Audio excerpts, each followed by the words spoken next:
Way back when I was just a little bitty boy, living in a box under the stairs in the corner of the basement of the house half a block down the street from Jerry's bait shop. You know, please. When I was back then, life was going swell and everything was just peachy. Except of course the undeniable fact that every single morning, my mother would make me a big old bowl of sauerkraut for breakfast. Oh, big bowl of sauerkraut! Every single morning, it's driving me crazy. I said to my mom, I said, "Hey, Mom, what's with all this sauerkraut?" My dizzy mother just looked at me like a cow looked at an oncoming train. And she leaned right down next to me.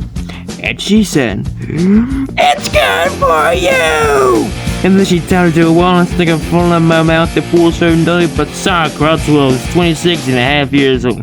That's when I swore that someday I'll get out of that basement and travel to a magical, faraway place where the sun is always shining and the air smells like warm beer, and the towers are also fluffy, where shines and leopards play the ukuleles all day long. Anyone on the street gladly shave your back for a nickel. Waka waka doo doo, yeah. I tell you people, it wasn't long at all before my dream came true. Because the very next day, a local radio station had this contest to see who correct the guesses of molecules and their name was spot. I was off by 3, but I still won the grand prize. That's why the first class one-way ticket to Albuquerque.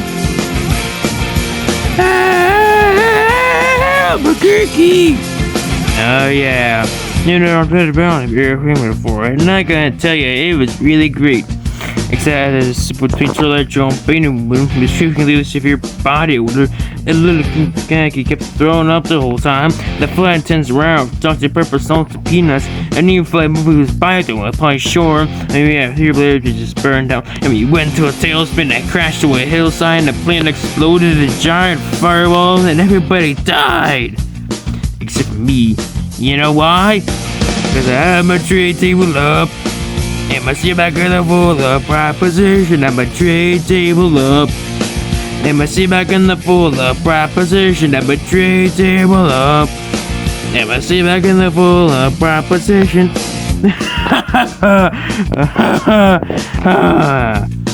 So I crawled from the twisted burning wreckage. I crawled on my hands and knees for 3 full days. Dragging along my big leather suitcase and my garment bag and my 10-ounce saxophone and a 12-pound ball and my lucky autograph glow in the dark snorkel.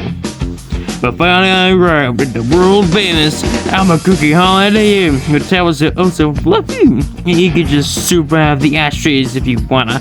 It's okay, they're clean. Well, I checked in at my room and I turned down the AC and I turned on the splashers and just be the little chocolate mints my pillow so very, very much. Suddenly there's a knock at the door. Now who could that be? I say, who is it? No answer. Who is it? There's no answer. Who is it? They're not saying anything. So finally I go and I open the door and just as I suspected, it's a big fat with a flock of seagulls, haircut and only one nostril. Oh man, I hate it when I'm right. So anyway, he bursts into my room, he grabs my lucky snorkel, and I'm like, "Hey, you can't have that! That snorkel's been just like a snorkel to me." And it's like, tough, and I'm like, "Give it." He's like, "Make me." And I'm like, "Okay." So I grab his leg, and he grabs my esophagus, and I fed off his ear, and he chewed off my eyebrows, and I took it to the panic, he gave me a colonic irrigation. Yes, he did, I better believe it. And so I'll never at all. The phone got knocked off the hook. 20 seconds later, I heard a familiar voice. I knew what it said. Well, I'll tell you what it said. It said, "If you'd like to make a call, please hang up and try again. If you need help, hang up and then tell your operator. If you'd like to make a call, please hang up and try again. If you need help, hang up and then dial your operator." And Albuquerque.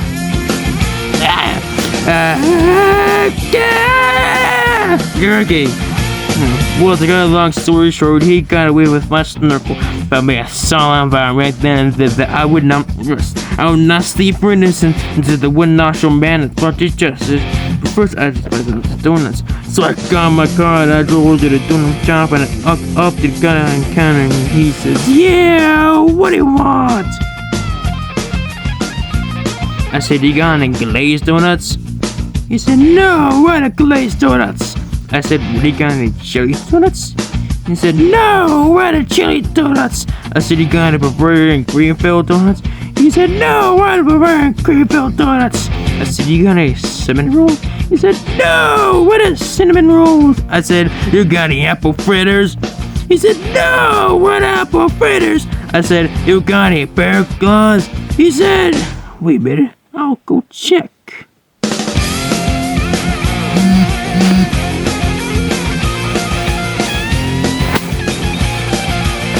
No, what a bear claws? I said, well, in that case, what do you have? He says, all I got right now is this box of 1 dozen sorry crazy weasels. I said, okay, I'll take that. So he hands me that box and then open up the lid and the wheels jump out. The immediate latch on the face start biting me all over. Oh man, they're just going nuts. They're tearing me apart. You know, I think just by that time, that little titty started going through my head. I put it well, look something like this. No! Get him off me! Get him off me! Oh, get him! Get him! Oh God! Oh God! Oh, get him off me! Oh God! I ran into the streets with this flashing weasel all over my face.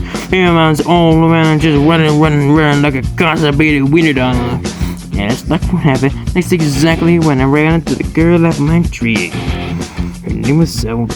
She was a culinary enthusiast with a slight overbite and the hair color of strange peaches. I'll never forget the first thing she said to me. She said, hey, you got wishes on your face. That's what I know is true love. We were inseparable after that. Oh, we ate together, we baked together, we shared the same piece of mint flavored dino floss. The world was our burrito. So we got married and we bought us a house and had 2 beautiful children, Nathaniel and Superfly. We were so very, very, very happy. Oh yeah. And it one fateful night, Zelda said to me, she said, Sweetie Pumpkin, do you want to join the Columbia Record Club? I said, whoa, hold on now, baby. I'm just not ready for that kind of commitment. So we broke up. I never saw her again. But that's just the way things go. In Albuquerque. Albuquerque.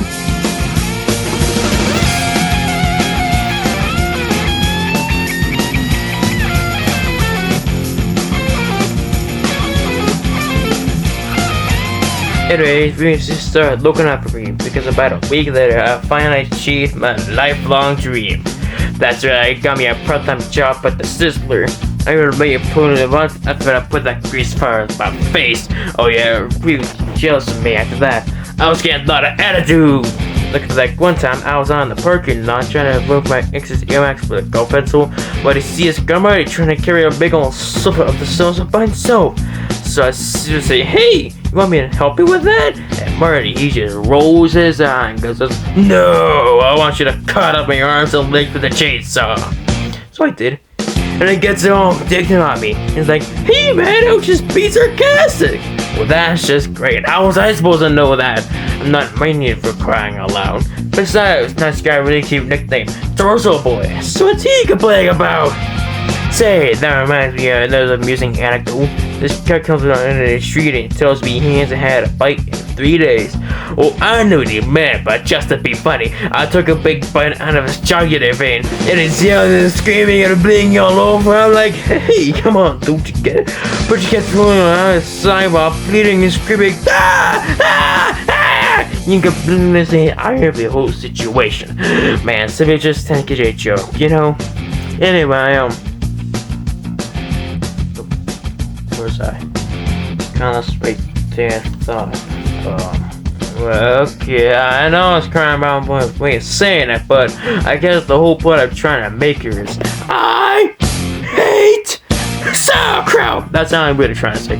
And by the way, one day you have to wake up and find yourself in existential quandary, full of loathing and self-doubt and wrapped in the pain and isolation of your feeling for meaningless existence. And this can take a small bit of comfort knowing that somewhere out there in this crazy old mix-up universe of ours, there's still a little place called Albuquerque. Albuquerque. Albuquerque. Albuquerque. Albuquerque. Albuquerque. Albuquerque. Albuquerque. Albuquerque. Albuquerque.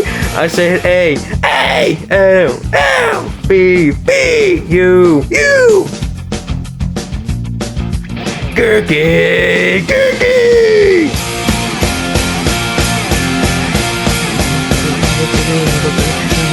Albuquerque, Albuquerque, Albuquerque, Albuquerque, Albuquerque, Albuquerque, Albuquerque, Albuquerque, Albuquerque, Albuquerque, Albuquerque,